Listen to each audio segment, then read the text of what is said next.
The Tuesday morning had been proceeding with the kind of blessed predictability that makes a man appreciate his coffee and his routines in equal measure.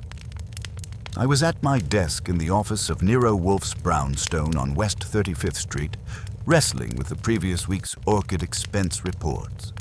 A task that requires the mathematical precision of an accountant and the diplomatic skills of a UN mediator, since Wolfe's passion for his plants occasionally outstrips his regard for fiscal responsibility. The September air drifted through the open window, carrying with it the promise of autumn and the distant aroma of Fritz's morning preparations in the kitchen. Wolfe himself was ensconced behind his desk like a monument to intellectual satisfaction. His bulk settled into the custom-built yellow chair that had been engineered to accommodate both his physical dimensions and his psychological need for absolute comfort. He was absorbed in a leather-bound volume on the cultivation techniques of medieval monastery gardens, his eyes moving across the pages with the methodical precision of a man who approaches even recreational reading as a form of conquest. The tranquil morning was shattered by Fritz's appearance in the doorway, and I knew immediately that something was amiss. Fritz Brenner, our chef and the keeper of the brownstone's culinary soul, stood with the rigid posture of a man who has encountered an affront to the natural order. In his hands, he held a folded white napkin as if it were contaminated evidence. "Archie," he said, his accent lending gravity to my name. "This is improper." I looked up from my calculations, noting the way Fritz's usually serene expression had acquired the pinched quality of a man forced to handle something distasteful. "The napkin." "Not the napkin itself," Fritz clarified, approaching my desk with careful steps. "The napkin is excellent linen, properly woven, correctly sized. It is what has been done to the napkin that is improper." He unfolded the cloth with the reverence usually reserved for religious artifacts, revealing a pristine square of white linen bearing a subtle monogram, an elegant R, surrounded by a delicate flourish that I recognized immediately as the mark of Rustamans, the restaurant that held a special place in Wolfe's affections due to its connection with his late friend Marko Vukcic. But it wasn't the monogram that had disturbed Fritz's morning equilibrium. Someone had folded the napkin into a precise triangle and secured it with a silver toothpick. Inside the fold, written in what appeared to be a grease pencil, were 3 small marks, a dash followed by 2 dots, arranged in a deliberate pattern. In the opposite corner, there was a faint circular stain, as if something had rested there briefly. "A delivery boy brought this 20 minutes ago," Fritz explained, his tone suggesting that delivery boys who brought improperly treated napkins ranked somewhere below tax collectors in his personal hierarchy of social nuisances. "With a card for Mr. Wolfe." The boy said it was urgent, but he would not wait for a reply. I examined the napkin more closely, noting the quality of the linen and the precision of the fold. This wasn't the casual work of someone playing a prank. The marks had been made deliberately, and the folding showed a familiarity with proper table service that suggested professional knowledge. "Where's the card?" I asked. Fritz produced a small envelope from his vest pocket, handling it with the same careful distaste he'd shown the napkin. The envelope was cream-colored, expensive, and bore Wolfe's name in elegant script. Inside was a single sheet of matching paper with a brief message. "Mr. Wolfe. The enclosed was found at table 7 last evening during our private service. The guest who left it specifically requested that it reach you personally and immediately. I apologize for the irregular delivery, but the circumstances required discretion. Your colleague in service, Elena Vasquez, maitre d', Rustamans." I felt the familiar stirring of interest that comes when a routine morning suddenly develops possibilities. Rustamans didn't send cryptic messages lightly, and Elena Vasquez was not given to dramatic gestures. If she had felt compelled to send this napkin to Wolfe, there was more to the story than 3 marks and a stain. "Fritz," I said, "I'll take this to him. And I think you'd better prepare for the possibility that our quiet morning is about to become considerably less quiet." In the office, Wolfe had set aside his medieval monastery garden manual and was regarding me with the expression of a man who has detected the approach of an unwelcome obligation.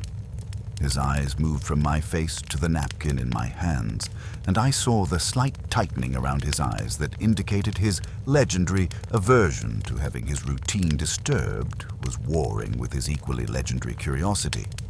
"Fritz has encountered an irregularity," I announced, placing the napkin on his desk blotter. "This arrived from Rusterman's with a note from Elena Vasquez. Someone left it at table 7 last night with specific instructions that it reach you personally." Wolfe's gaze dropped to the napkin, and I watched his expression shift from mild annoyance to sharp attention. He picked up the cloth with his thumb and forefinger, unfolding it completely and studying both the marks and the stain with the intensity he usually reserved for a particularly challenging crossword puzzle. "The fold is wrong," he said after a moment. "Wrong how?"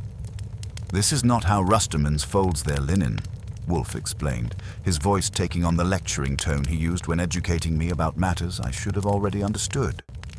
Elena Vasquez trained under Marco himself. She would no more allow an improperly folded napkin at table 7 than she would serve wine in a coffee cup. This fold belongs in a hotel dining room, not a restaurant of Rusterman's caliber. He held the napkin up to the light, examining the circular stain with scientific precision.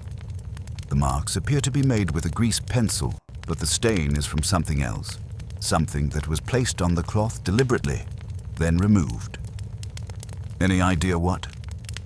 "The size and shape suggest a wine glass base," Wolfe said, setting the napkin down and leaning back in his chair. "But the stain is not from wine. It's too pale, too uniform, possibly water or..." He paused, his eyes narrowing. "Or a cleaning solution." The phone rang, interrupting his analysis. I answered with my usual professional charm. "Nero Wolfe's office, Archie Goodwin speaking." "Mr. Goodwin." The voice was crisp, professional, with just a hint of strain beneath the polished surface. "This is Elena Vasquez at Rusterman's. I trust you received my delivery this morning." "We did." Mr. Wolfe is examining it now. "Good." I realized the method was irregular, but I felt it necessary to avoid telephone discussions. "Could you and Mr. Wolfe possibly come to the restaurant this afternoon? We have a situation that requires his particular expertise, and I believe it connects to the item I sent." I looked at Wolfe, who had been listening to my end of the conversation with the expression of a man watching a chess game develop. He nodded once, a barely perceptible movement that I had learned to interpret as reluctant acceptance. "We'll be there at 2 o'clock, I told Elena. "Thank you," she said, and I could hear the relief in her voice. "Please use the staff entrance on 48th Street, and Mr. Goodwin..." Discretion would be appreciated.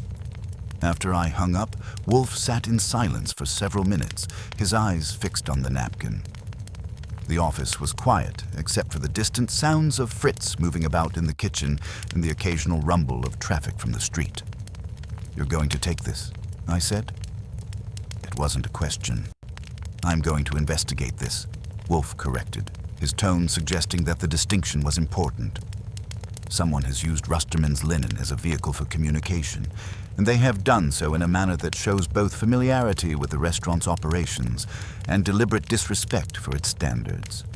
That combination suggests either an insider with grievances or an outsider with dangerous knowledge." He folded the napkin carefully, restoring it to its original configuration. Moreover, the message, if these marks constitute a message, was specifically directed to this house. That transforms what might have been a restaurant's internal problem into a matter that concerns me directly. "What do you think the marks mean?" "I think," Wolfe said, settling back in his chair with the air of a man preparing for a lengthy intellectual exercise, "that we are dealing with someone who believes themselves to be clever. The marks are too simple to be a serious code, but too deliberate to be accidental. They are meant to intrigue, to suggest hidden knowledge while revealing nothing of substance." He picked up the note from Elena and read it again. The reference to circumstances requiring discretion suggests that Rustermans is facing a problem they cannot address through normal channels.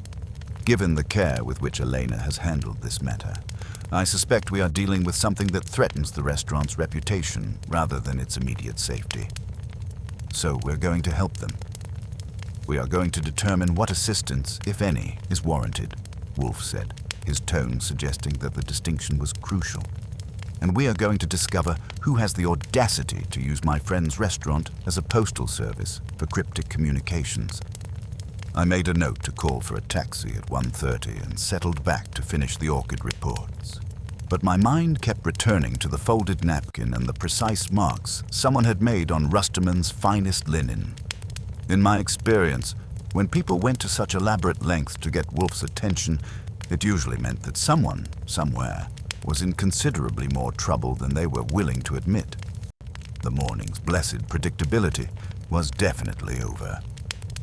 We had barely settled back into the morning's routine when Fritz appeared in the doorway again, this time wearing the expression of a man who has discovered that his day is determined to become complicated.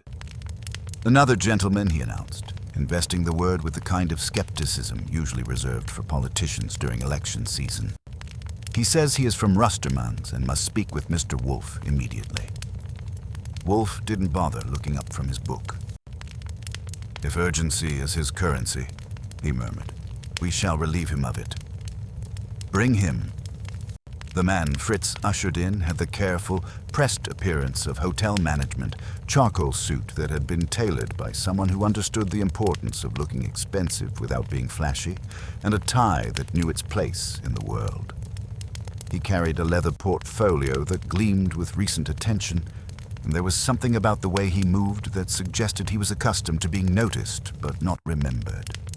The faint scent that accompanied him reminded me of metal polish, sharp and clean. He had the good sense to stop on the office rug and wait for permission to advance. "Mr. Wolfe," he said, offering a bow that was more practiced than felt.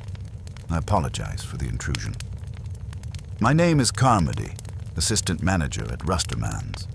Ms. Vasquez asked me to collect the item we sent this morning. There's been a regrettable misunderstanding." Wolfe closed his book with the deliberate precision of a man who has decided that interruptions might prove more interesting than medieval monastery gardens. "A misunderstanding," he repeated, giving our visitor the kind of 3-second appraisal that can make a man question his choice of breakfast, which you will now clarify. "Certainly." Carmody's smile had the practiced blandness of a man who could announce that your reservation had been given to the mayor's wife while making it sound like a personal favor. Ms. Vasquez realized, upon reflection, that involving you might create unnecessary complications. "We prefer to handle our internal matters internally. If you would simply return the napkin, we'd be most grateful."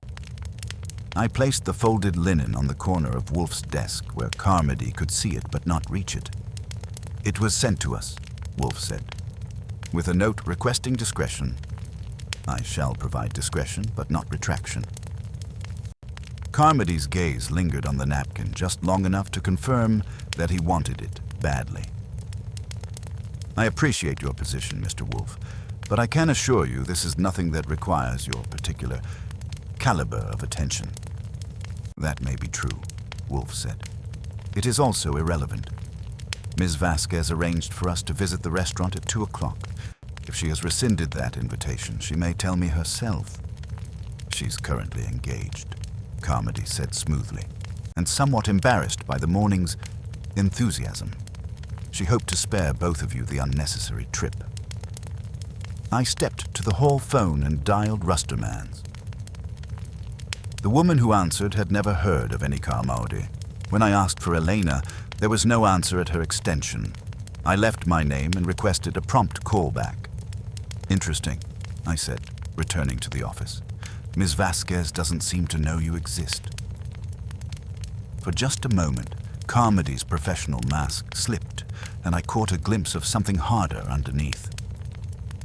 Then the smile was back, chillier but still in place. "There seems to be some confusion. Perhaps I should speak with her directly. Your hands, Wolfe observed quietly. They show recent contact with silver polish. And that nick on your right index finger, from breaking down wine crates, or perhaps forcing a cheap lock. The phone rang before Carmody could respond. Elena's voice came through tight and quick. "Mr. Goodwin, you have a visitor claiming to be from our staff?" "We do. Says you sent him to collect the napkin. I sent no one. There is no Carmody on our staff. Please don't give him anything, and if possible, keep him there." I hung up and smiled at our visitor. "Ms. Vasquez sends her regrets. She's never heard of you, and she'd like you to stay for tea." Carmody didn't bolt for the door, which showed either admirable composure or professional training. He took a slow breath, as if switching to a different script. "Very well. I apologize for the deception. Consider it professional zeal. Since Ms. Vasquez insists on your involvement, I trust she'll brief you appropriately at 2 o'clock. "Your actual name?" Wolfe said. Carmody weighed his options against his vanity and chose poorly. "Call me a messenger," he said, offering a curt nod that bounced off Wolfe like rain off a roof. "Good day." I followed him to the front door, noting the gray sedan with the parking pass tucked discreetly on the windshield. Terran and Wade Importers.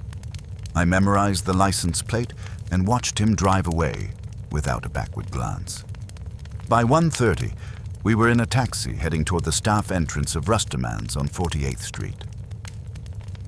The service door was tucked between a dry cleaner and a newsstand, marked only by a small brass plate that whispered "Service" in letters designed to be overlooked by anyone who didn't belong there. Elena Vasquez opened the door before we could knock, as if she'd been watching for our arrival. She was a woman in her early 40s with the kind of understated elegance that comes from years of managing situations where the smallest mistake could ruin someone's evening. Her dark hair was pulled back in a style that was both professional and flattering, and everything about her appearance suggested competence, discretion, and the ability to handle whatever crisis might arise. She led us through corridors that revealed the hidden efficiency behind Rusterman's public elegance. The working areas were models of modern precision, stainless steel surfaces, spotless tile floors, and the complex aromas of serious cooking.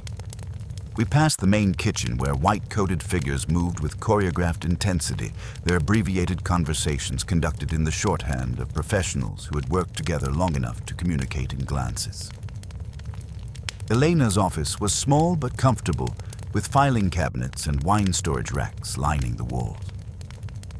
She activated a white noise machine before settling behind her desk, then opened a manila folder. "The napkin was left at table 7 last night," she began without preamble. "Our most private table, reserved for patrons who require absolute discretion. It was occupied by a party from Sterling and Thorne, the investment firm that recently acquired Consolidated Copper. Mrs. Evelyn Kincaid specifically asked our head waiter to ensure the napkin reached you personally." Wolfe leaned forward slightly, a movement that indicated serious interest. "Mrs. Kincaid is known to you. A regular patron. She usually dines with Arthur Finch. They're fixtures in the city's financial circles. But last night she was with the Sterling and Thorne group, and according to Georges, our head waiter, she seemed nervous throughout the evening. She kept checking her watch as if expecting someone who never arrived." Elena's voice dropped to barely above a whisper. "But the napkin isn't the only irregularity. After the party left, we discovered that a small silver salt shaker was missing from table 7.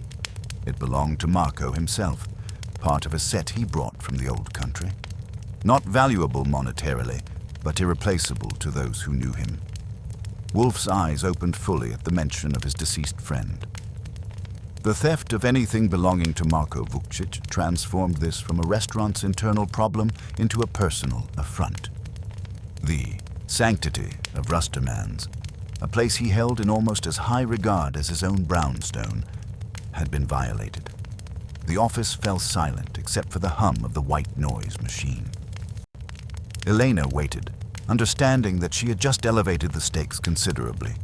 The mysterious napkin, the nervous patron, the missing heirloom, the threads were beginning to weave themselves into a pattern that demanded Wolfe's attention. "We shall require a complete list of everyone who was at that table," Wolfe said finally. "And I shall want to speak with Georges. This Mrs. Kincaid has made herself interesting, and someone has made the mistake of stealing from Marco's table." I could see the gears turning behind his eyes, already building the framework of a problem that had just become personal. Elena's office was transformed into a temporary command post, the air humming with the tension of a private crisis handled behind closed doors. She summoned key staff, Georges Renard, the unflappable head waiter, Theo Merton, the quietly observant sommelier, and Luis Camacho, the earnest busboy whose eyes missed little and gave away even less. Their arrival signaled that whatever had transpired at Table 7 was no ordinary restaurant mishap. Georges, trim and poised, described the scene with the precision of a man whose professional pride rested on remembering details others missed. "The party at 7, he began, glancing at Wolfe, was booked under Victor Mallow of Sterling and Thorne. The guests, Mrs. Evelyn Kincaid, managing partner Mallow, Serena Lyle from Compliance, Brendan Castle from Roth and Perham, and Owen Driscoll, an analyst. Mrs. Kincaid arrived early, requested to see me, and handed me the folded napkin, asking that it go directly to you, Mr. Wolfe. She was calm, but it was the composure of someone who'd already had their nerves frayed. Wolfe sunk into his chair, let the silence stretch before prompting, "Describe the evening." Georges' account was meticulous. Mrs. Kincaid sat facing the entrance, a departure from her usual habits. The others arrived together, their greetings brief and formal. Conversation at first centered on business, the recent acquisition of Consolidated Copper, but grew tense, peppered with low-voiced exchanges and sidelong glances. Mrs. Kincaid barely touched her meal, Georges noted. She excused herself twice, once pausing near the service station. When she returned, her napkin was half folded. Later, Serena Lyle adjusted it, marking it with a grease pencil, one of those fat china markers the sommelier uses. Driscoll, the analyst, kept changing seats, always close to Kincaid Luis. The busboy confirmed this sequence. I saw Mrs. Kincaid start folding the napkin by her plate. Miss Lyle picked it up, made some dots or marks, and set it back down. Driscoll moved around a lot, sat next to Mrs. Kincaid, then across. They talked real soft. I heard they'll never audit. Source if it looks like logistics. And something about a letter Victor had to sign. Mrs. Kincaid told them, no paper. Theo, the sommelier, admitted using a china marker in the cellar, but denied writing on the napkin at the table. When pressed, he acknowledged that such markers were common in the kitchen and bar, and mentioned Carmody, a former wine rep now notorious for running introductions between vendors and for smoothing over questionable paperwork as logistics. Theo's jaw tightened at Carmody's name, but he claimed ignorance of the napkin's markings. Concerning the salt shaker, Georges said it was only missed during cleanup after the party had left. It was a small silver piece from Marko Vukcic's personal set, sentimentally priceless to those who knew the restaurateur, but not flashy enough to tempt a casual thief. Mrs. Kincaid asked who polished our silver, Georges recalled. Odd, but not suspicious, until we realized the shaker was gone. Wolfe examined the napkin, focusing on the cryptic marks, a dash and 2 dots. Elementary Morse. D, he mused. D for Driscoll, or perhaps deceit or delivery. Coincidences are not to be trusted. The code was too simple to yield meaning alone, but its deliberate placement suggested it was meant to intrigue. or implicate. A new twist arrived with Elena's news. Tommy Castellano, a young busboy who'd spoken privately with Mrs. Kincaid during the evening, hadn't reported for work and had left the city abruptly, citing a family emergency.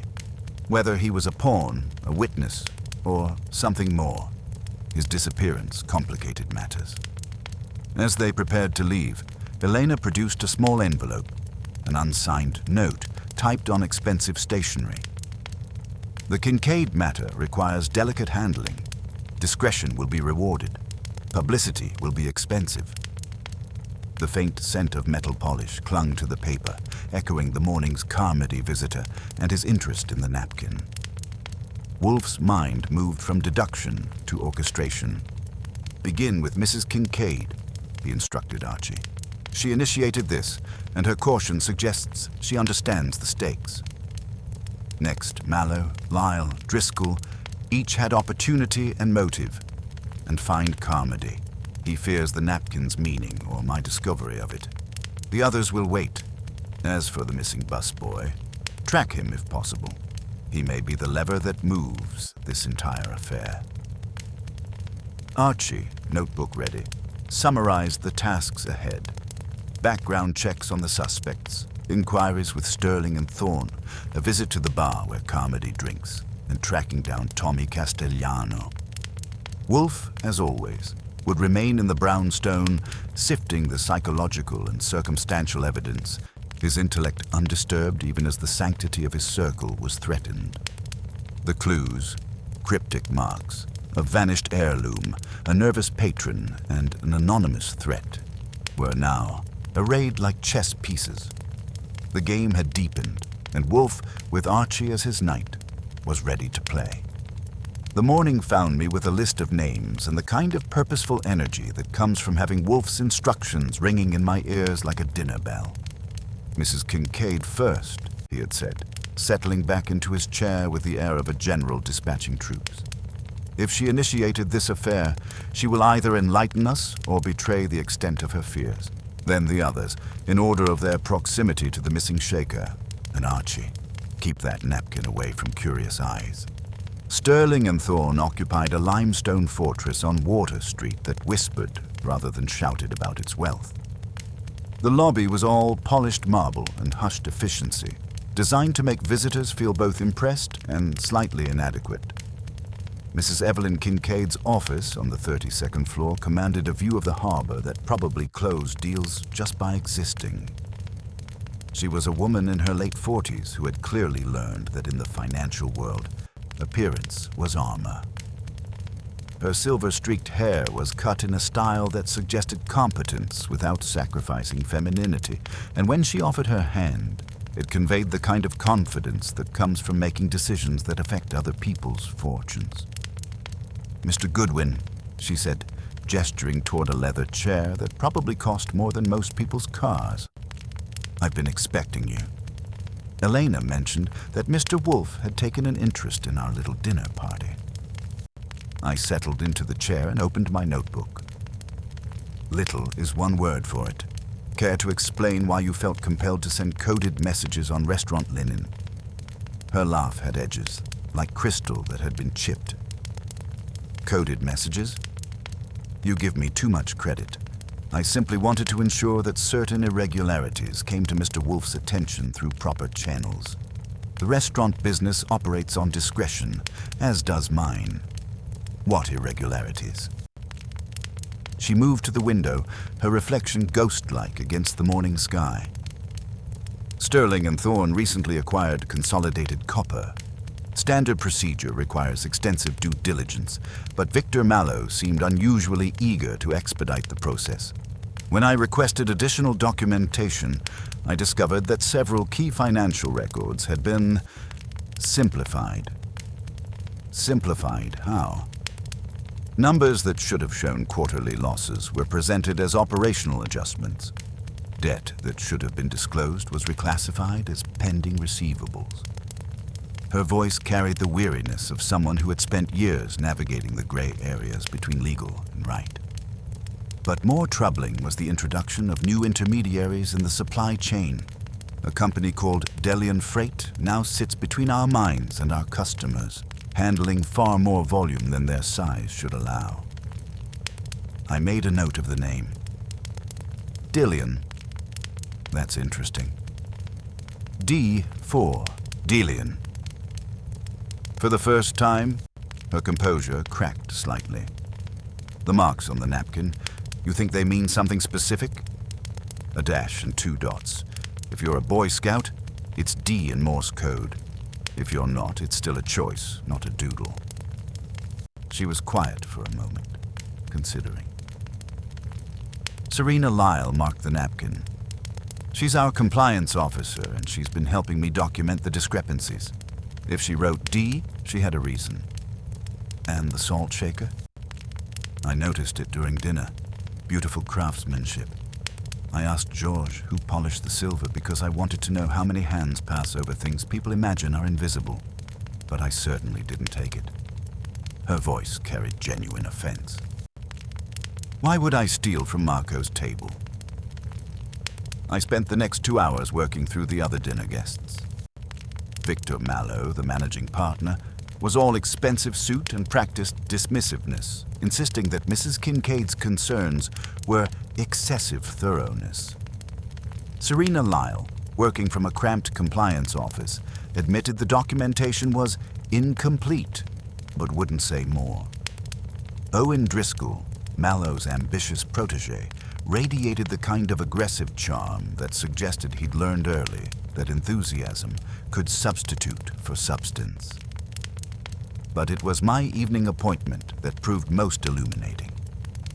I found Carmody holding court at the Velvet Curtain, a slightly seedy bar in the theater district where the air was thick with cigarette smoke and questionable business propositions. I slid into the booth across from him uninvited. Mr. Carmody, or should I say, Mr. Messenger. His laugh died in his throat, and his eyes turned cold and flat. You're persistent, Mr. Goodwin. It's a job requirement. I'm curious about your parking pass from Taryn and Wade Importers. Seems you've been using Serena Lyle's reserved spot for your noon meetings. He took a slow sip of his drink, weighing his options. Look, Goodwin, there are things in this city that move smoother with a little lubrication. Sterling and Thorne are big players. They don't like ripples, especially when they're trying to close a deal as big as Consolidated Copper. What kind of ripples? The kind that Mrs. Kincaid might cause if she starts asking too many questions about Delian Freight's operations. My clients simply wanted to ensure that any irregularities were handled quietly. His smile was humorless. The napkin was supposed to be retrieved before it reached Mr. Wolfe. The salt shaker was collateral damage when someone got overzealous. Who are your clients? That's above my pay grade, but you should tell Mr. Wolfe that some secrets are best left buried, especially when they involve men with deep pockets and deeper connections. Back at the brownstone, I found Wolfe in the dining room, methodically working through Fritz's evening offering. I gave him the condensed version while he finished his meal, watching his eyes as I described Mrs. Kincaid's financial concerns and Carmody's veiled threats. So Mrs. Kincaid fears exposure, and Carmody's clients fear revelation, Wolfe said, dabbing his lips with a pristine napkin. The Delian Freight connection is particularly interesting. A shell company, perhaps, designed to siphon funds from the Consolidated Copper acquisition while appearing to provide legitimate services. And Serena Lyle's parking pass suggests she is more deeply involved than her compliance role would indicate. If she has been meeting regularly with Carmody, she is either being corrupted or is actively participating in the corruption. He set down his napkin with deliberate precision. Tomorrow, you will locate our missing busboy, Tommy Castellano. If he witnessed something at table 7 that required his sudden departure, he may provide the key to understanding who orchestrated this entire affair. I made notes while Wolfe continued his analysis. The pattern suggests coordination, but coordination toward what end? Mrs. Kincaid initiates contact, then claims ignorance of the napkin's significance. Mallow dismisses her concerns while simultaneously trying to expedite a questionable acquisition. The others dance around the truth without quite lying. He leaned back in his chair, his eyes taking on the distant look that meant his brain was assembling pieces. Someone is orchestrating this entire affair, but their objective remains unclear. The theft of Marco's salt shaker was not random. It was either a message or a mistake. Tomorrow we shall determine which, and we shall discover who has the audacity to use my friend's restaurant as a battlefield for their financial machinations. The evening's work was done, but I had the distinct feeling that we were only beginning to understand the scope of what we had stumbled into. The consolidated copper acquisition, Delian freight, missing bus boys, and threatened compliance officers. It was shaping up to be the kind of case that would require all of Wolfe's considerable intellect to unravel. And somewhere in the back of my mind, Carmody's warning echoed. Some secrets are best left buried. Unfortunately for his clients, Nero Wolfe had never met a buried secret he didn't want to dig up. The morning arrived with the kind of gray persistence that makes a man appreciate his coffee and question his optimism in equal measure. I had 2 items on my agenda. Locate Tommy Castellano before he became a permanent fixture in someone else's story, and determine why our cryptic napkin had acquired the kind of attention usually reserved for state secrets. Wolfe contributed to the morning's planning by reminding me that haste and thoroughness were not mutually exclusive, then settling into his chair with the air of a Roman emperor whose favorite goblet had gone missing. Tommy's trail led me first to a third-floor walk-up in Astoria, where the Stoops were honest and the neighbors professionally curious. The door was answered by Mrs. Benedetto, a woman whose iron-gray hair and flour-dusted apron suggested she had raised boys through the Depression and wasn't easily impressed by smooth talk or official credentials. "You're Mr. Goodwin," she said, looking me over with the calculating gaze of someone who had learned to measure men by their shoes and their intentions. "Tommy said you might come. He left this morning for his cousin's place upstate." "Family emergency," he said. But that boy couldn't lie to save his soul. She led me into a front room where doilies fought a losing battle against time and wear. He was scared, Mr. Goodwin.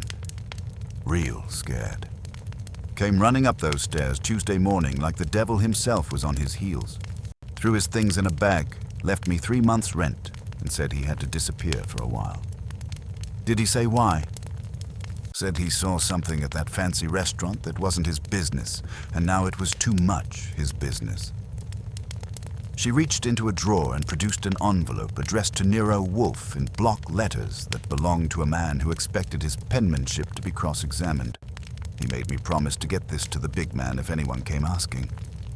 Said you'd understand. I thanked her with appropriate gravity and took the envelope to my car before curiosity could chew a hole through it. Inside were 2 items that made the morning considerably more interesting. A paper place card from Rustermans with Table 7 embossed in gold, and a hastily written note in pencil. The lady folded the napkin first.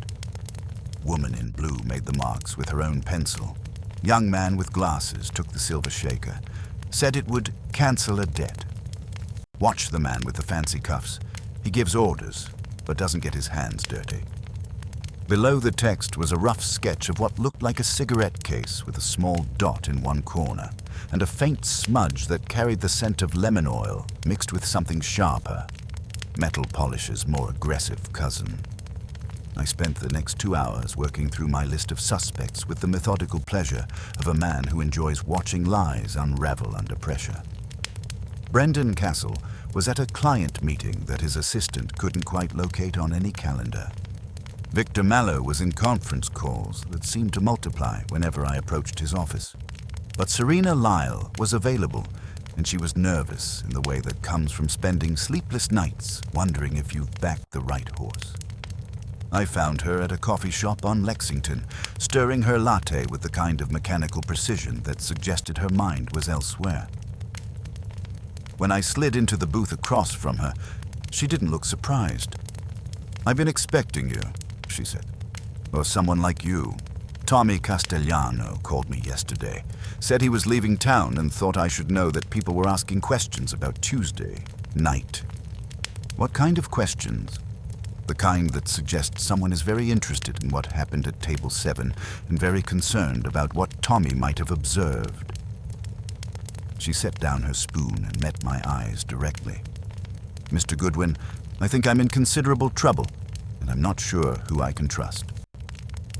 Back at the brownstone, I found Wolfe in the office, but something was wrong.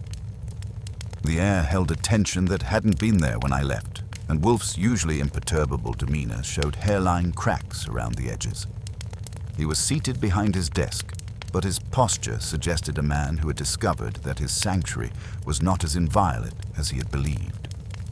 "We have had a visitor," he said without preamble. "Someone with sufficient skill to enter this house without Fritz's knowledge and sufficient audacity to rifle through my desk." I looked around the office with new eyes, noting the subtle displacements that marked a professional search. The red leather volume of Sun Tzu that Wolfe kept as a constant companion was a fraction of an inch out of position. The drawer where I had secured the original napkin showed faint scratches around the lock that hadn't been there that morning. "Did they get it?" I asked. "They opened the drawer, but the napkin remains where you placed it. However, they left something behind." Wolfe held up a small piece of paper, folded precisely. This was tucked beneath my desk blotter. Another message, it would seem. The paper contained a single line typed on expensive stationery. "Some investigations are more dangerous than others. Discretion would be appreciated." The faint scent of lemon oil clung to the paper, and I caught the same sharp metallic undertone that had marked Tommy's note. "Carmody," I suggested. "Or his employers. Someone who believes that subtle intimidation might succeed where direct confrontation has failed." Wolfe's voice carried the kind of controlled anger that made smart men reconsider their life choices. "This violation of my home transforms what might have been an intellectual exercise into a personal affront. They have made the mistake of bringing their sordid affairs into my sanctuary." I gave him the condensed version of my morning's work, watching his eyes as I described Tommy's note and Serena Lyle's obvious fear. When I finished, he sat in contemplative silence for several minutes, his fingers steepled in the position that usually preceded decisive action. "The pattern becomes clearer," he said finally. "Mrs. Kincaid discovered financial irregularities and sought our assistance. Serena Lyle, ostensibly helping her, was actually documenting the evidence for her own protection. Tommy Castellano witnessed the theft of Marco's salt shaker and understood its significance. And someone, almost certainly Victor Mallow, has been orchestrating this entire affair while maintaining the appearance of legitimate business." The phone rang, interrupting his analysis. Elena's voice came through tight with controlled panic. "Mr. Goodwin, Serena Lyle is here at the restaurant. She says someone broke into her apartment last night and stole files related to the Consolidated Copper acquisition. She's frightened and claims she has information that will explain everything." "Bring her here," Wolfe said after I relayed the message. "If Ms. Lyle is ready to abandon her careful neutrality, we shall provide her with sanctuary and an audience." 30 minutes later, Serena Lyle sat in the red leather chair, her professional composure replaced by the kind of exhausted desperation that comes from realizing you're in over your head. She clutched a small flash drive like a talisman, and when she spoke, her voice carried the weight of someone who had spent the night wondering if morning would bring salvation or disaster.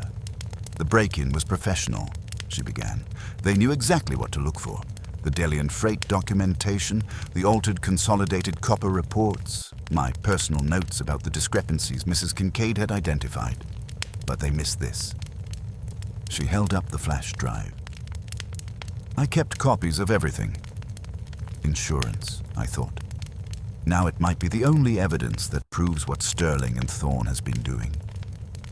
Wolfe leaned forward, his bulk shifting with the kind of deliberate attention that meant he was preparing to take control of the situation.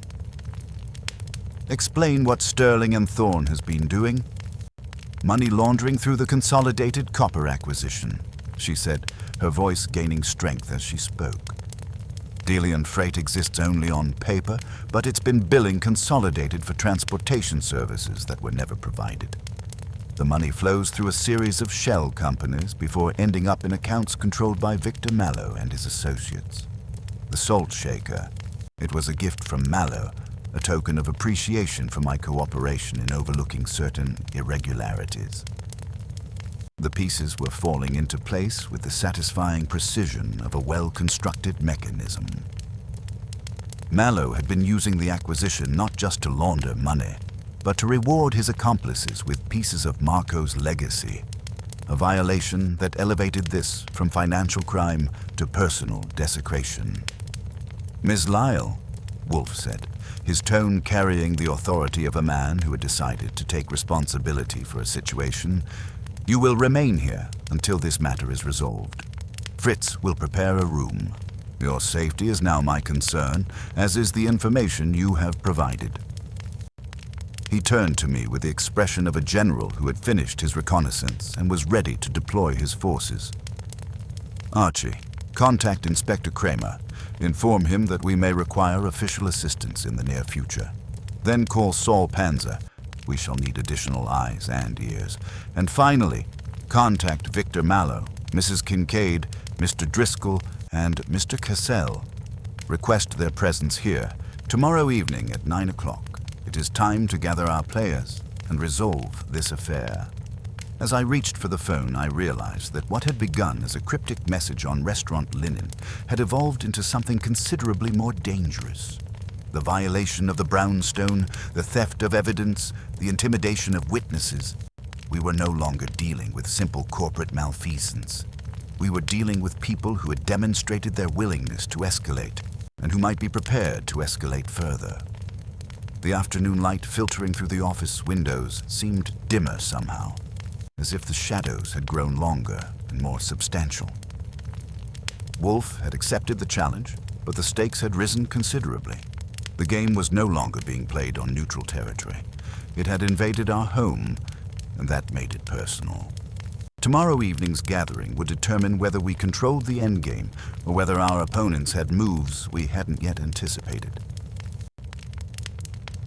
By 9 the next morning, Serena Lyle had discovered that Fritz's coffee could restore a person's faith in democracy, even if it couldn't repair their shattered career prospects.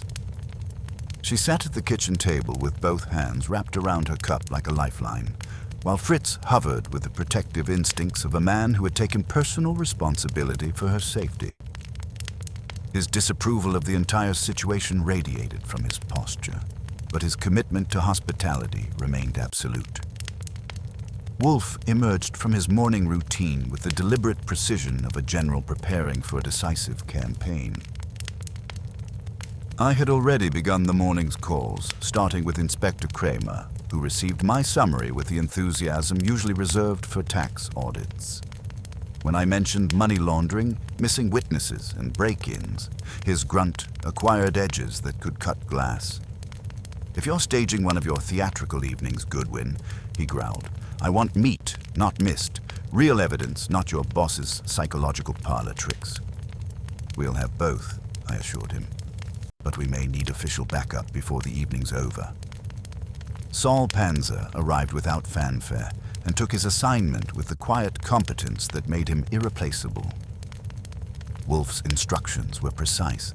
Identify the sedan that had been watching our street, locate Tommy Castigliano and extract him from whatever family emergency had claimed him, and establish surveillance on the key players in our growing drama.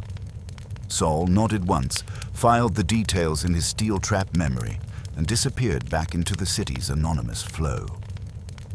The morning's first revelation came via Elena's call from Rustermann's. Her voice carried the controlled tension of someone who had spent the night wondering if their world was coming apart. "Mr. Wolfe, Someone returned the missing salt shaker. Found it in a bus tub, they said, wrapped in one of our linen napkins. Returned or replaced? Wolfe asked, his tone suggesting he already suspected the answer. That's what concerns me. Georges says it looks right, but the weight feels wrong, and the hallmark seems too perfect. Within the hour, I was examining the suspect shaker under Elena's worried gaze. The piece was beautiful, graceful lines, proper threading, even the correct number of holes in the cap. But beauty and authenticity weren't synonymous. The silver was too bright, the hallmark too sharp, and when I unscrewed the cap, the scent that emerged told the story.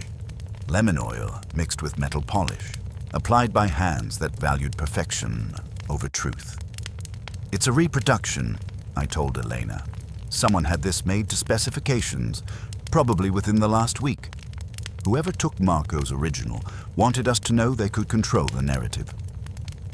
Back at the Brownstone, I found Wolfe orchestrating the afternoon's activities with the methodical pleasure of a chess master arranging his pieces. The fake salt shaker had confirmed his suspicions about the sophistication of our opponents, and he was responding accordingly. The substitution tells us several things, he explained, settling into his chair with the air of a professor beginning a favorite lecture. First, our adversaries have resources sufficient to commission quality reproductions on short notice. Second, they understand the psychological value of returning what appears to be stolen property. Third, they believe they can manipulate our investigation by controlling the physical evidence. And fourth, I prompted. Fourth, they have made the mistake of underestimating both my memory and my attachment to my friend's legacy. His voice carried the kind of quiet anger that smart men learned to take seriously. No one substitutes a counterfeit for something that belonged to Marco Vukcic and expects me to accept the deception gracefully. The afternoon was spent summoning our evening's cast. Victor Mallow's secretary initially tried to dismiss my call with practiced indifference, but the mention of Inspector Kramer's potential involvement had a wonderfully clarifying effect.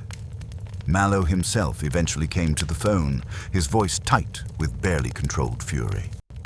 "This is preposterous, Goodwin. I have no time for your employer's amateur theatrics."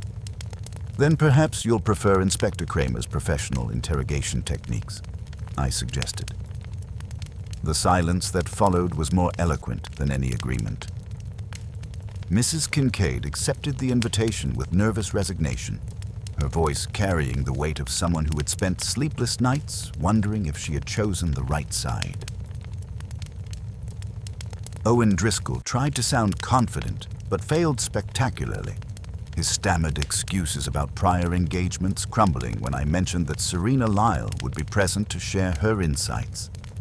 Brendan Cassell proved more elusive, his assistant claiming he was out of town on urgent business, but I left a message knowing that Saul would soon confirm his actual whereabouts. As evening approached, the Brownstone acquired the tense atmosphere of a fortress under subtle siege. Fritz's usual serenity showed hairline cracks, his movements punctuated by glances toward the windows. The dark sedan that had been parked down the street for hours maintained its vigil with the patience of professional surveillance, while a delivery truck had found reasons to idle nearby for far longer than any legitimate business would require. Serena paced the guest room like a caged animal, her financial training apparently extending to tactical awareness. "They know I'm here," she whispered during one of her ventures to the office. "The files I gave you, they're not the only copies, but they're the most complete.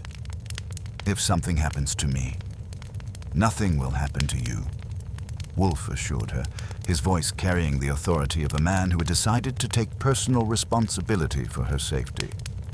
"This house has never surrendered its guests to outside pressure, and it will not begin now."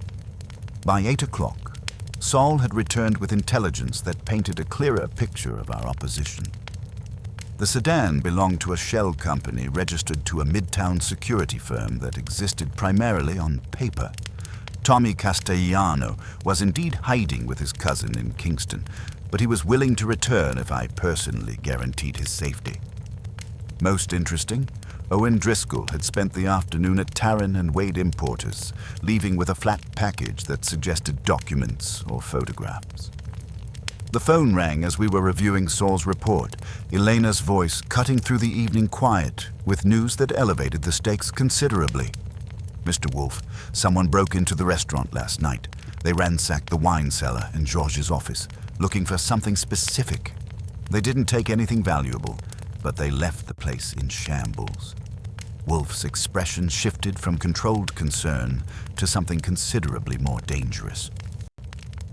The violation of Rustermans, following so closely on the heels of the break-in at his own home, transformed what had been a complex financial investigation into a personal war. "They have made their position clear," he said after I relayed Elena's message. "They believe that intimidation and property damage will discourage our investigation. They're about to discover how profoundly they have miscalculated." He turned to me with the expression of a man who had finished his reconnaissance and was ready to deploy his forces. "Tomorrow evening's gathering will proceed as planned, but we shall take additional precautions. Saul will maintain external surveillance.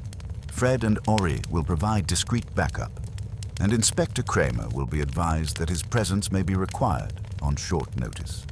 As I made the necessary calls, I realized that what had begun as a restaurant's internal problem had evolved into something approaching urban warfare. The stakes had risen from financial fraud to personal safety, and our opponents had demonstrated their willingness to escalate their tactics accordingly. The evening light filtering through the office windows seemed dimmer somehow, as if the shadows had grown longer and more substantial. Tomorrow's confrontation would determine whether Wolfe's intellectual superiority could triumph over his opponent's apparent willingness to use more direct methods. But I had learned long ago that underestimating Nero Wolfe's ability to turn apparent disadvantage into decisive victory was the kind of mistake that men rarely survived to repeat. The game was entering its final phase, and all the pieces were finally in position. By noon, I had Tommy Castellano settled in our kitchen with Fritz hovering over him like a protective mother hen, and the young man looked considerably better for having spent a night away from whatever shadows had been chasing him. Saul had fetched him from Kingston with his customary efficiency, and now Tommy sat at our kitchen table with both hands wrapped around a cup of Fritz's coffee, his eyes still darting occasionally toward the windows, but his color slowly returning to normal. Wolfe emerged from his morning routine with the deliberate precision of a general preparing for the decisive phase of a campaign. He settled behind his desk and fixed Tommy with the kind of attention that could make a man remember details he didn't know he'd observed. "Mr. Castellano," he began, his voice carrying the authority of absolute safety, "you will now tell us exactly what you witnessed at Table 7, omitting nothing, however trivial it may seem." Tommy's account was more detailed than his hastily scrawled note had suggested. Mrs. Kincaid had indeed begun folding the napkin herself, her movements deliberate and careful, as if she were encoding a message she hoped the right person would understand. Serena Lyle had taken the napkin, examined Mrs. Kincaid's fold, then used what Tommy described as one of those fat pencils the wine guy uses to make the marks, a dash followed by 2 dots, placed with the precision of someone who understood their significance. "The young guy with glasses," Tommy continued, his voice gaining confidence. He kept moving around the table. First, he sat across from the lady who folded the napkin, then he moved next to her. When he took the salt shaker, he was real smooth about it. Said something about it squaring a debt and slipped it into his jacket pocket. The man with the fancy cuffs, big gold things you could see from across the room, he just nodded like it was all arranged. Wolfe's eyes narrowed with interest. "Describe the man with the cuffs more precisely." "Expensive suit, not flashy, but you could tell it cost plenty. Big watch, too, and he had this silver cigarette case he kept clicking with his thumb before he spoke. Like a nervous habit. had a little black dot in one corner, no bigger than a pinhead. I made careful notes while Wolfe absorbed this information with the satisfaction of a man watching puzzle pieces fall into place. When Tommy finished, Wolfe assured him he would remain in the brownstone until the matter was resolved, then sent Fritz to arrange proper accommodations. My next stop was Partridge & Son Silversmiths, located one flight up from a locksmith on 27th Street. The shop smelled of ammonia, silver polish, and the kind of stubborn pride that comes from 3 generations of craftsmanship. The proprietor, a man in his 60s whose hands bore the permanent stains of his trade, looked me over with the calculating gaze of someone who had learned to size up customers quickly. "I'm not here to buy," I said, placing my card on his workbench. "I'm here to ask about a recent commission. A salt shaker, very specific design, rush job, paid in cash." His expression shifted from professional courtesy to wary interest. We copy what we're shown. The gentleman had measurements, sketches, even thread specifications. Wanted it perfect, down to the patina. Said it was a replacement for a damaged piece. Anniversary gift. Gentleman with expensive cuffs. Square cufflinks. French cuffs, yes. Spoke like money had taught him his vowels. Wrote the receipt to B. Cassell. Brendan, I think. Had letterhead from Roth and Perham. He paused, studying my card more carefully. This about that Rusterman's business. Because if someone's been passing off reproductions as originals, someone has, I assured him. But not you. You did honest work for a dishonest purpose. Back at the brownstone, I found Wolfe orchestrating the afternoon's activities with the methodical pleasure of a chess master arranging his final gambit. The evidence was accumulating with satisfying precision. Tommy's eyewitness testimony, the silversmith's receipt, and Castle's connection to the counterfeit shaker. But Wolfe wasn't content with mere evidence. He was preparing to apply psychological pressure that would force his opponents into revealing moves. "The pattern is clear," he said, settling back in his chair. Cassell commissioned the reproduction to conceal Driscoll's theft. Mallow orchestrated the entire affair while maintaining the appearance of legitimate business. Mrs. Kincaid attempted to alert us through the napkin, while Miss Lyle documented the evidence for her own protection. He picked up the phone and began the afternoon's campaign of strategic communication. His first call was to Mrs. Kincaid, delivered with the precision of a surgeon making a crucial incision. "Mrs. Kincaid, I intend to expose the Delian freight arrangement tomorrow evening. You may choose to be remembered as the executive who saved her firm from criminal contamination, or as the passenger who discovered the brakes after the collision. The choice is yours." Her silence stretched for nearly 30 seconds before she responded. "If there's a way to protect Sterling and Thorne while excising the corruption, I'll stand with you. But I won't be sacrificed for people who hired me to be thorough and then despised me for doing my job." His call to Castle was even more surgical. "Mr. Castle, I know you commissioned a reproduction salt shaker at Partridge & Son using Roth and Perham letterhead. The receipt may be in Inspector Kramer's hands by morning. I leave the timing deliberately ambiguous. Ambiguity sharpens anxiety. 9 o'clock tomorrow evening." Cassell's attempt at indignation crumbled the moment I mentioned the silversmith's name. "If there's been some misunderstanding about a gift." "The misunderstanding," I told him, "is that you thought you were dealing with amateurs. Tomorrow at 9. Driscoll's reaction was even more satisfying. When I mentioned Carmody's name and Tarrant and Wade Importers, his breathing stopped for 3 beats, then resumed with the irregular rhythm of panic. "Look, I can explain everything. I didn't keep it. It was just to settle. I'll be there." Mallow listened to my entire message without interruption, which somehow made his silence more ominous than bluster would have been. "Tell Mr. Wolfe," I concluded, "that the U.S. Attorney's Office hasn't been notified because he prefers domestic remedies to public surgery. He requests that you bring any personal effects you had with you at Rusterman's, especially your cigarette case. Yes, Mallow said softly, with what sounded almost like admiration. He would prefer that approach. Tomorrow at 9. While the phone lines cooled, Saul checked in with intelligence that painted a clearer picture of our opponent's growing desperation. The surveillance sedan outside our building had been replaced by a newer model with darker windows. Driscoll had made a late stop at a copy shop, leaving with a fresh envelope that suggested document preparation.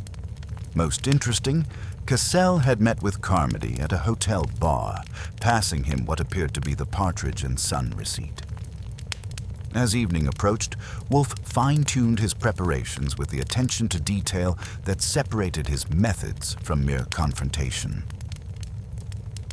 He arranged for Eleanor to seat table 7 that evening with an innocent party of theater-goers, ensuring that Georges would use a spare set of Marco's silver from the locked cabinet. "Observations will be made," he told her cryptically. To Serena, he provided a carefully crafted script, facts to confirm and lies to deny, all designed to force tomorrow's participants into contradicting themselves. To Inspector Kramer, he offered a calculated inducement. "You may have the counterfeit shaker and the silversmith's receipt if circumstances require official intervention. For now, patience serves us better than haste." The evening's final preparation was pure theater.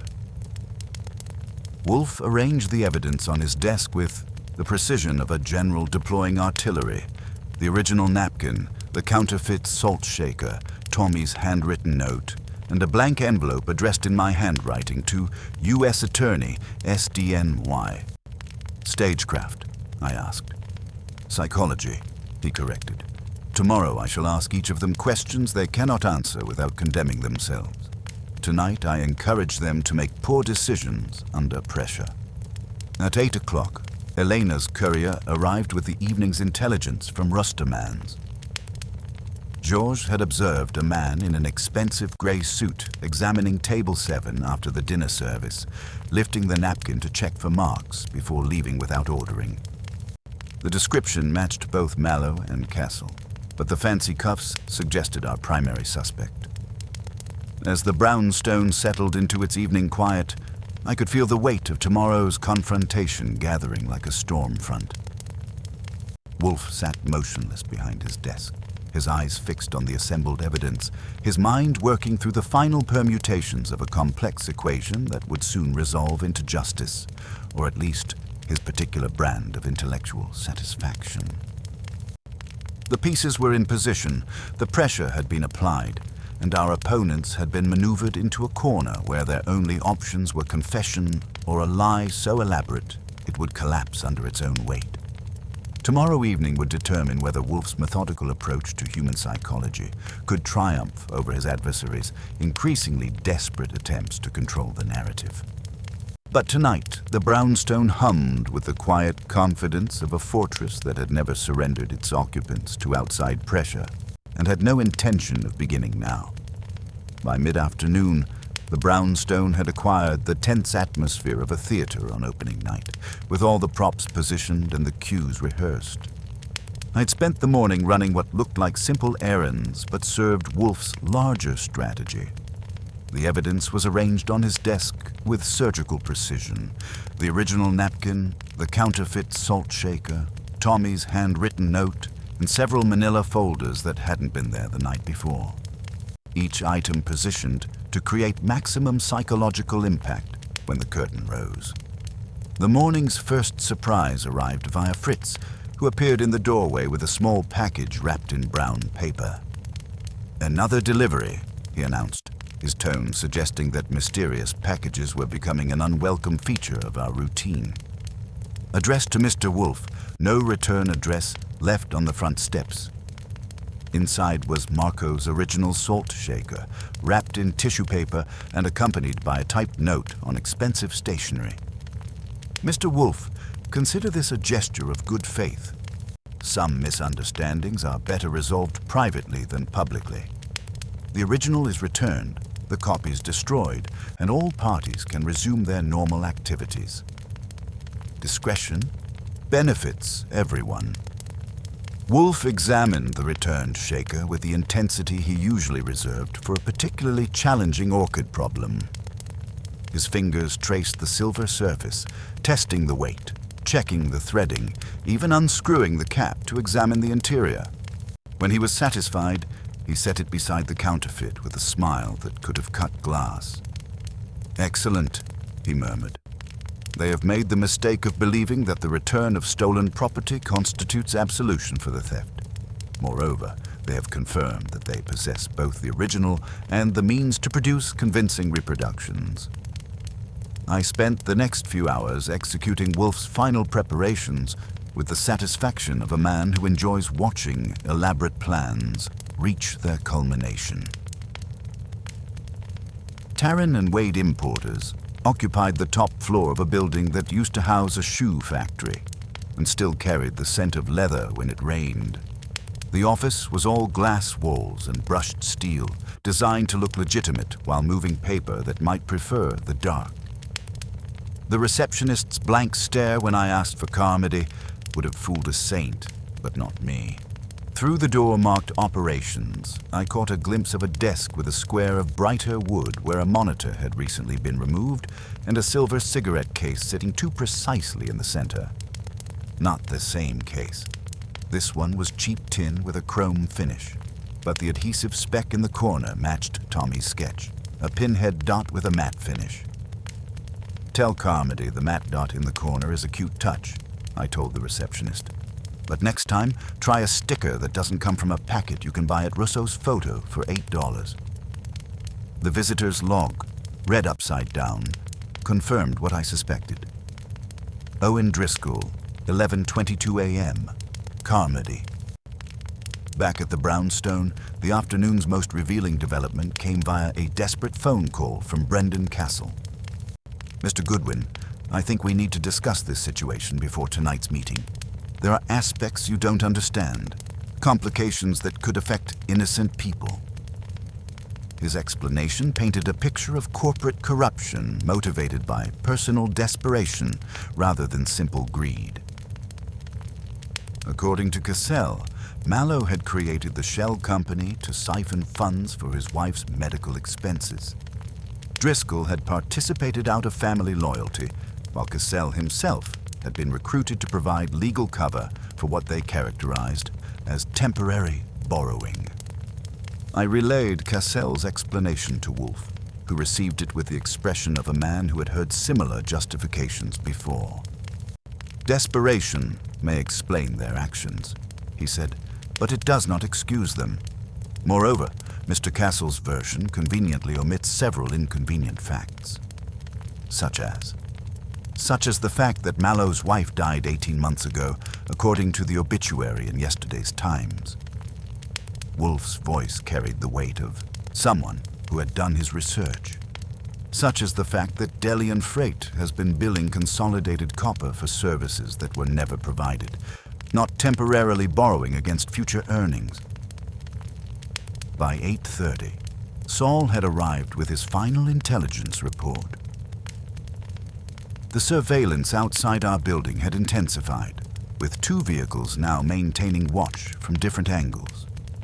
Driscoll had been observed entering a copy shop with a thick envelope, leaving with what appeared to be multiple sets of documents. Most interesting, Carmody had been spotted near Rustermans, examining the staff entrance with the attention of someone planning either entry or escape. At 9 o'clock precisely, Fritz began announcing our evening's cast. They entered in the psychological order I had expected. Mrs. Kincaid first, her professional composure intact, but showing hairline cracks around the edges. Driscoll second, his youthful confidence replaced by the nervous energy of someone who had spent the day wondering if his family connections would prove to be assets or liabilities. Castle third, carrying his leather portfolio like a shield. And finally, Mallow, moving with the deliberate precision of a man who had decided that his best defense lay in maintaining the appearance of absolute control.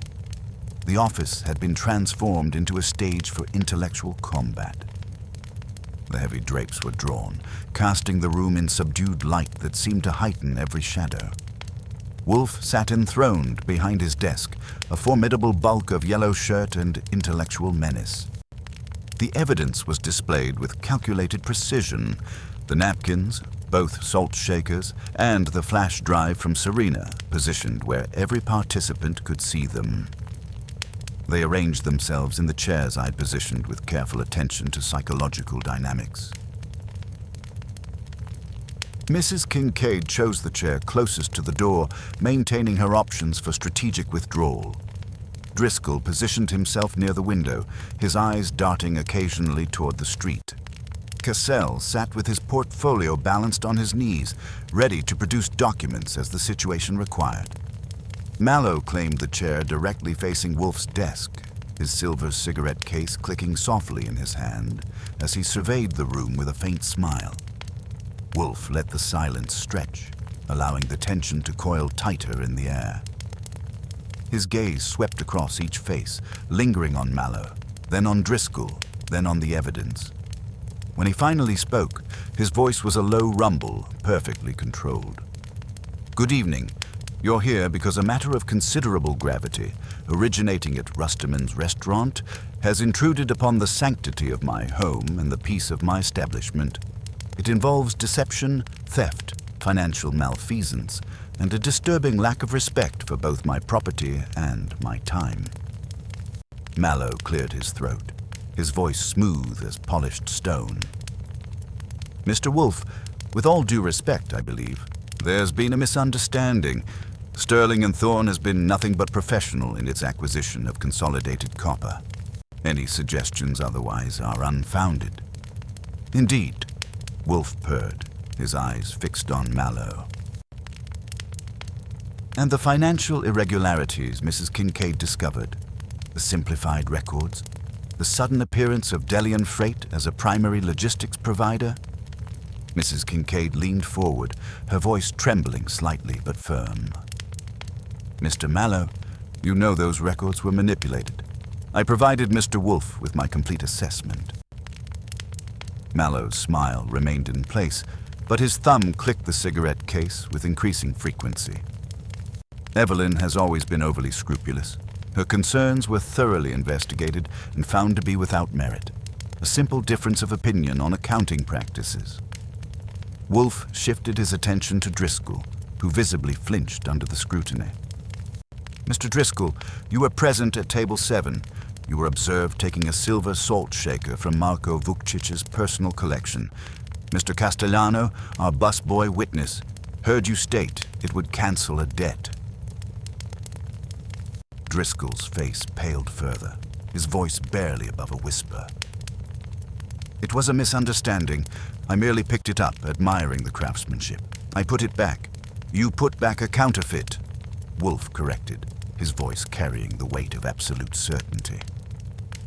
"Commissioned by Mr. Castle from Partridge and Son silversmiths, paid in cash, with specific instructions to duplicate Marco's personal heirloom." All eyes turned to Cassell, who clutched his portfolio tighter. "A replacement for a damaged piece. A client gift. There was no intention to deceive." Wolfe's expression shifted from mild interest to something considerably more dangerous. "The deception, Mr. Castle, was in believing that I would not discover the truth.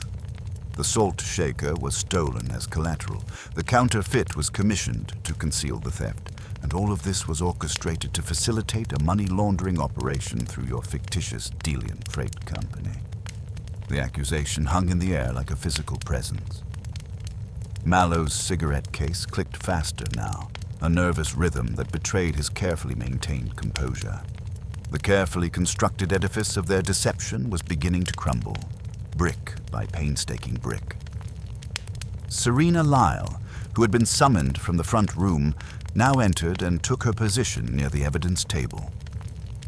The flash drive contains documentation of every altered report, every false invoice from Delian Freight, every deposit into the offshore accounts Mr. Mallow established, she said, her voice clear and strong. I kept copies of everything as insurance. Wolfe leaned back in his chair, his bulk settling with the finality of a judge preparing to render verdict. The marks on the napkin, a dash and 2 dots, were Mrs. Kincaid's desperate attempt to alert me to the Delian freight fraud. Ms. Lyle confirmed that code with her compliance officer's knowledge. Mr. Castellano witnessed the theft, and the subsequent cover-up revealed the full scope of your operation. The net was closing, and Mallow, for all his polished arrogance, was finally realizing he was trapped. The evening's interrogation had only just begun, but already the psychological pressure was taking its toll. In the subdued light of the office, surrounded by the evidence of their crimes, the elaborate conspiracy was unraveling with the methodical precision that marked all of Nero Wolfe's intellectual victories. The climax was building, not with shouts or physical struggle, but with the relentless intellectual pressure of Wolfe's systematic deconstruction of their carefully constructed lies. The game was entering its final phase, and the outcome was no longer in doubt. Only the method of achieving it remained to be determined. The silence that followed Wolfe's accusation stretched with the tension of a wire about to snap, broken only by the nervous clicking of Mallow's silver cigarette case. Wolfe allowed the quiet to deepen, his eyes moving methodically from face to face with the patience of a surgeon examining specimens under glass. When he finally spoke, his voice carried the weight of absolute certainty. "Mr. Mallow," he began, extending his hand toward the cigarette case. "That device has served as your nervous compass throughout this evening. Place it on my desk." Mallow's practiced smile faltered as he hesitated, then reluctantly set the case on the corner of the desk. I retrieved it, noting its substantial weight and the kind of understated elegance that whispered rather than shouted about its cost. In the upper right corner sat a matte black dot no larger than a pinhead. "Open it," Wolfe instructed. Inside were cigarettes that had clearly never met a match, arranged with the precision of a display case. The interior was pristine, but when I held it beneath Wolfe's nose, he nodded with grim satisfaction. The familiar scent rose from the metal, lemon oil mixed with the sharper bite of industrial polish.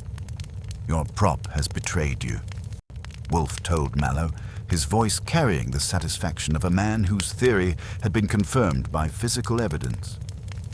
"You clicked it at Rusterman's when giving orders to Mr. Driscoll. You clicked it in my office tonight to steady your nerves. That matte dot identifies it as property catalogued by Terran and Wade Importers, the same marking system used on the decoy cigarette case Mr. Goodwin discovered in Carmody's office." Cassell's grip on his leather portfolio tightened visibly, while Driscoll swallowed hard and tried to look anywhere but at the incriminating case. Mrs. Kincaid sat rigidly upright, her composure intact, but showing hairline cracks around the edges. Wolfe shifted his attention with the deliberate precision of artillery finding its range. "Shall proceed systematically. The napkin first." He picked up the original linen square, unfolding it with ceremonial care. "Mrs. Kincaid, you folded this to attract George's attention while remaining within the choreography of service you respect. Ms. Lyle, you marked it .. Elementary Morse code for the letter D. Not D for Driscoll, as I initially considered, but D for Delian Freight, the fictitious company through which you have been laundering money. Serena Lyle, standing near the evidence table, nodded once. "We needed you to investigate," she said quietly, "but not through channels that could be monitored or suppressed. The circular stain," Wolfe continued, touching the faint mark on the napkin, "was created by a wineglass base wiped with cleaning solution to avoid fingerprints while signaling that the message required sanitization from normal restaurant operations. Crude, but effective." He positioned both salt shakers, original and counterfeit, where the light revealed their subtle differences. "Then Mr. Driscoll executed the theft from Marco's table. You did it under instruction. It will cancel a debt, and under supervision. The approving nod came from you, Mr. Mallow. Authority radiates from you like cologne, and young Driscoll found comfort in your implicit approval. Driscoll's composure finally cracked. It wasn't supposed to be permanent. You said it was just temporary security, that we'd return it once the acquisition was complete. The admission hung in the air like a confession, and I watched the others realize that their careful coordination had just collapsed. Mallow's mask of controlled authority began to slip, revealing the desperate man beneath the polished surface. Mr. Cassell, Wolfe continued relentlessly. Procured this reproduction within 48 hours from Partridge and Son, using Roth and Perham letterhead to lend legitimacy to the commission. The proprietor remembers your distinctive cufflinks. Square-cut, aggressive, memorable. He remembers the cash payment. He will testify. Cassell attempted a weak protest. If there were irregularities in the replacement of damaged property, "Pfui," Wolfe said without heat but with finality. "Do not insult my intelligence. The receipt exists, the craftsman's memory is precise, and your complicity is documented." He leaned back in his chair, his bulk settling with the satisfaction of a chess master who had achieved checkmate through superior positioning. The larger conspiracy reveals itself through systematic analysis. Delian Freight, a shell company with bank accounts but no trucks, no warehouses, no employees. It has been billing consolidated copper for transportation services that were never provided, cycling money through subsidiary companies before depositing it in offshore accounts you control. Mrs. Kincaid found her voice, barely above a whisper. I discovered the altered records during my due diligence review. When I requested additional documentation, Victor made it clear that my excessive thoroughness was not appreciated. And yet you chose cryptic communication rather than direct confrontation, Wolfe observed. Why? Because Victor controlled too much of the firm's decision-making process. A direct challenge would have been dismissed or buried. I needed outside intervention from someone with the authority to compel full disclosure. Mallow's laugh was bitter and hollow. Outside intervention. You brought Nero Wolfe into our business affairs because you couldn't handle a simple disagreement about accounting practices. I brought Mr. Wolfe into our affairs, Mrs. Kincaid corrected, her voice gaining strength. Because those accounting practices constituted criminal fraud, and because you had made it clear that internal channels would not address the problem. Wolfe picked up the manila folder containing Cassell's hastily prepared documents. Your attempt at creating exculpatory evidence was particularly clumsy, Mr. Cassell. These backdated memos and forged authorizations were printed this afternoon.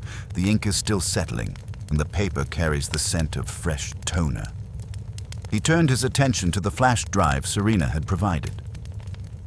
Ms. Lyle's documentation contains the irrefutable evidence of your financial machinations, the original reports before alteration, the false invoices from Delian Freight, and detailed records of deposits into your offshore accounts. Combined with Mr. Castellano's eyewitness testimony, the silversmith's receipt, and the pattern of intimidation designed to silence witnesses, it presents a comprehensive picture of criminal conspiracy. Mallow made one final attempt to maintain control. Theories require proof, Mr. Wolfe. Speculation about shell companies and accounting irregularities won't survive scrutiny in court. Indeed, Wolfe replied, his voice acquiring a dangerous softness. Then you will not object when Inspector Kramer examines Delian Freight's actual operations. The warehouses, the trucks, the employees who allegedly provide these extensive transportation services. For the first time, genuine fear flickered in Mallow's eyes. That hardly seems necessary. A simple audit. The books have been falsified, Wolfe interrupted. Ms. Lyle has provided both the original documentation and your substituted versions. The discrepancies are illuminating and damning. I reached for the desk phone, understanding that the intellectual phase of the confrontation was complete. Inspector Kramer, Archie Goodwin, Mr. Wolfe requests your immediate presence. The evidence has been assembled, the conspiracy exposed, and the participants are ready for official questioning. As we waited for Kramer's arrival, the office settled into the peculiar quiet that follows the collapse of elaborate deception. Mallow sat rigid in his chair, his silver cigarette case silent at last. Driscoll looked ill, his youthful ambition having curdled into fear. Cassell was already calculating the terms of a plea bargain. Mrs. Kincaid and Serena exchanged a glance of profound, weary relief. When Fritz announced Inspector Kramer's arrival, the transition from intellectual confrontation to official procedure proceeded with the efficiency that marked all of Wolfe's resolutions. Kramer entered with Sergeant Stebbins and 2 additional officers, his expression carrying the satisfaction of a man who had learned to trust Wolfe's theatrical methods because they consistently produced results. "I hope this isn't another one of your elaborate theories, Wolfe," Kramer said, settling his hat and surveying the assembled suspects. "It is a theory supported by comprehensive evidence," Wolfe replied, gesturing toward the array of documents, recordings, and physical proof arranged on his desk. "You will find fraudulent invoices, a counterfeit artifact commissioned to conceal theft, and a device that connects Mr. Mallow to his associate Carmody, who has been facilitating the money laundering operation through Terran and Wade importers." As Kramer began the formal process of arrests and evidence collection, Wolfe turned to Mrs. Kincaid with something approaching approval. "You will resign from Sterling and Thorne in the morning and deliver Ms. Lyle's complete files to both the board's outside counsel and Inspector Kramer. You will state precisely that you commissioned an external review upon detecting irregularities and insulated that review from management interference. And if the board has sense," I added, "they'll make you interim cleanup supervisor." Mallow stood as Stebbins approached with handcuffs, his composure finally shattered completely. "Mr. Wolfe," he said, his voice carrying the weight of absolute defeat, "you leave me few avenues of escape." Wolfe inclined his head with the gravity of a judge rendering final verdict. "The avenue before you is straight and narrow, Mr. Mallow. I suggest you walk it with whatever dignity remains available to you." As the suspects were led away and the evidence catalogued for official processing, the brownstone began to return to its natural state of dignified quiet. The violation had been addressed, the conspiracy exposed, and justice served through the methodical application of intellectual pressure rather than dramatic confrontation. Wolfe folded the original napkin with ceremonial precision and placed it beside Marco's recovered salt shaker. "Archie," he said, "call Elena Vasquez. Inform her that Marco's shaker is safe and will be returned tomorrow. The counterfeit will be delivered to her with my compliments, for training purposes, to help her staff recognize the difference between authentic craftsmanship and clever imitation." As I reached for the phone, I reflected on the evening's resolution. What had begun as a cryptic message on restaurant linen had evolved into a comprehensive exposure of corporate fraud, but it had been resolved through the systematic application of logic and evidence rather than dramatic revelation or physical confrontation. The brownstone's sanctity had been restored, Marco's legacy protected, and justice served with the intellectual precision that marked all of Nero Wolfe's victories. The game was over. The pieces had fallen where logic and evidence demanded, and the familiar quiet of evening settled over West 35th Street like a benediction. The brownstone exhaled.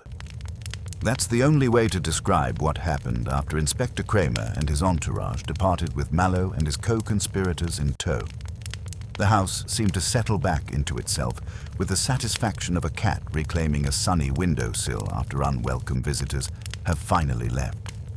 Fritz closed the front door with particular emphasis, turned the bolt with his own moral punctuation, and disappeared into his kitchen where justice would soon be transformed into dinner.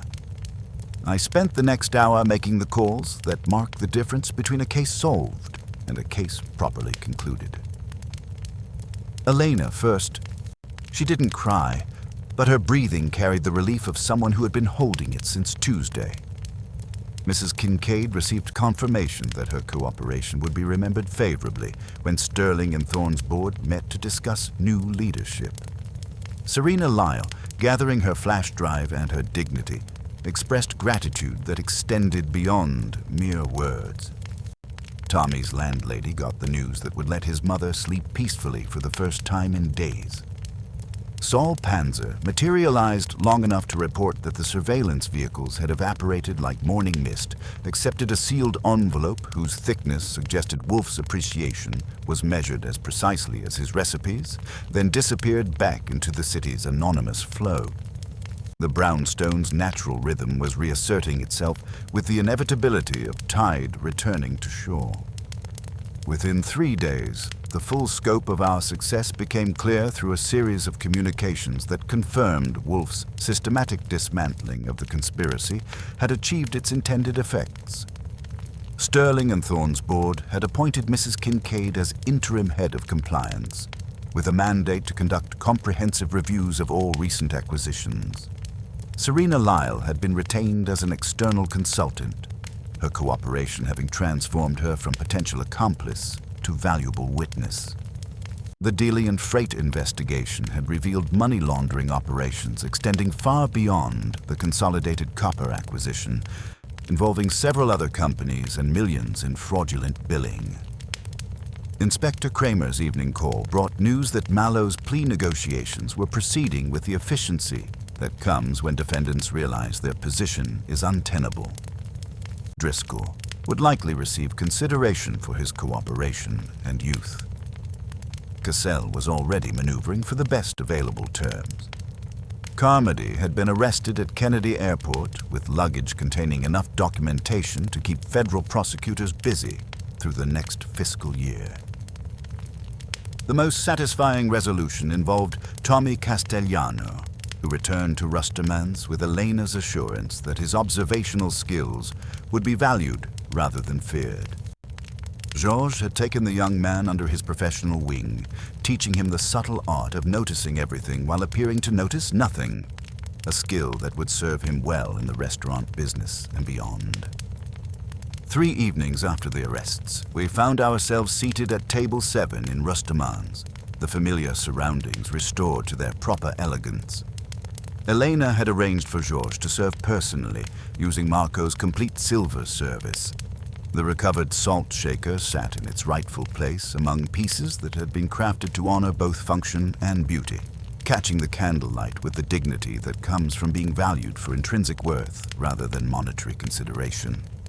The meal was Elena's tribute to Marco's memory and her understanding of Wolfe's particular requirements. Wine from bottles Marco had personally selected, preparation honoring techniques he had perfected, service reflecting standards he had established through decades of devotion to the idea that a restaurant could be more than a business. It could be a sanctuary where civilization was preserved one perfect meal at a time. As Georges refilled our wine glasses with ceremonial precision, Wolfe's satisfaction deepened beyond the merely culinary. "Archie," he said, his voice carrying the weight of hard-earned wisdom, "observe how the salt shaker catches the light, how it sits among its companions with dignity earned through authenticity rather than artifice." I made the appropriate observations, understanding that Wolfe was building toward one of his philosophical conclusions that would transform a specific case into universal principle. "The criminals who stole this piece," he continued, settling back with the deliberate precision of a professor beginning a favorite lecture, understood its material value, but failed to comprehend its true significance.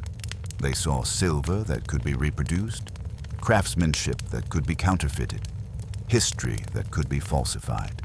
They failed to understand that some things derive their value not from their substance, but from their connections to people, to memories, to the continuity that makes civilization possible. He paused to sample the wine, his expression reflecting satisfaction at finding the world restored to proper proportions. The human appetite for acquisition is curious, Archie. It begins legitimately. Desire for sustenance, comfort, security. But for some, it metastasizes into insatiable hunger that devours not only resources but integrity, loyalty, and ultimately peace of mind. Mallow, Castle, Driscoll, they possessed considerable fortunes, yet sought to augment them by corrupting the very institutions they were sworn to uphold. Elena joined us briefly as the evening wound toward its natural conclusion, her presence carrying the quiet satisfaction of a woman who had seen her establishment's integrity restored. "Mr. Wolfe," she said, "Marco would have appreciated your methods. He always believed the best solutions honored both justice and dignity."